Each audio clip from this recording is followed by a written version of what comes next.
Kejadian ini menimpa seorang pelajar asrama yang mampu membuatkan bulu roma seseorang meremang. Katanya, kisah ini mula menyelubungi dirinya apabila dia bertukar ke sebuah sekolah di sebuah kawasan luar bandar di Kedah. Pada awalnya, semuanya berjalan seperti biasa. Malah dia beruntung kerana mendapat rakan-rakan seasrama yang satu kepala. Kisah seram yang menimpa dirinya bermula apabila rakan-rakan sebiliknya meminta dia berpindah katil meskipun warden asrama telah menetapkan dia menggunakan katil di bahagian bawah. Enggan membantah arahan yang diberikan, dia terus memindahkan barangnya ke katil bahagian atas. Bulu romanya terus menegak apabila salah seorang penghuni asrama memberitahu katil itu akan mengeluarkan bunyi bising memandangkan terdapat loceng yang diikat pada tiang katil. Katanya lagi, warden asrama yang mengikat loceng itu dengan alasan untuk memberitahu mereka bila waktu seharusnya perlu masuk tidur. Dia mula berasa pelik. Bagaimana warden asrama akan membunyikan loceng itu? Namun dia menganggap rakannya itu hanya mahu mengenakannya. Sangkaannya meleset apabila pada hari yang sama, selepas solat maghrib, dia mula menerima gangguan. Selepas enggan mengikut rakan-rakannya ke dewan makan selepas pulang dari surau kerana ingin menukar kain pelikat yang dipakainya. Sebaik sahaja sampai ke bilik, dia memberitahu dia terdengar bunyi tapak kaki kanak-kanak sedang berlari di luar koridor. Namun sangkanya ia anak kepada warden. Ketika dia berseorangan di dalam bilik, dia cuba positifkan diri, tetapi dia terhidu bau yang pelik. Dia bergegas menukar kain pelikat dan terus ke dewan makan bersama rakan-rakannya. Dia mula menceritakan pengalaman itu kepada rakan-rakannya.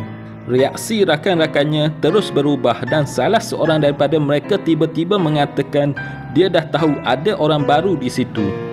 Dan dia meminta kami semua untuk tidur berkumpul di atas lantai pada malam itu. Menyedari ada perkara yang tidak kena, dia agar memaklumkan perkara itu kepada warden. Namun mereka memberitahu ia perkara sia-sia. Pada malam itu, mereka semua tidur berkumpul di lantai dan rakannya memberikan surah Yasin supaya dia membacanya. Ketika itu, jam sudah menunjukkan 12.40 tengah malam. Namun loceng itu masih belum mengeluarkan bunyi dan pertanyaannya mengenai loceng itu tidak dijawab oleh rakan-rakannya. Sebaliknya, rakannya menutup semua tingkap di dalam bilik mereka, kecuali yang terletak di katilnya dibiarkan terbuka. Namun loceng yang terikat di katil itu masih belum mengeluarkan bunyi. Dalam mereka membuat andaian tentang loceng itu, tiba-tiba loceng itu berbunyi dan mereka semua memejamkan mata sekiranya ternampak kelibat. Ketika mereka memejamkan mata, dia berasakan ada benda yang merenung mereka semua. Bila dia melihat di hujung bilik, dia melihat kelibat sesuatu yang pelik. Ini pengalaman pertama dia melalui perkara ini. Dia terus memejamkan mata dan terus tertidur. Keesokan harinya, dia bertanyakan kepada rakannya apa yang dilihatnya malam tadi. Rakannya memberitahu itu adalah benda yang dilepaskan oleh warden untuk mengawasi pelajar di dalam bilik. Dalam keadaan tidak sihat selepas pengalaman ngeri itu, dia memberitahu rakan-rakannya dia bimbang akan dirinya. Ini kerana katanya sebelum ini belum pernah berlaku makhluk itu munculkan diri. Tapi apa yang berlaku pada malam itu agak pelik apabila ia seperti mencari sesuatu.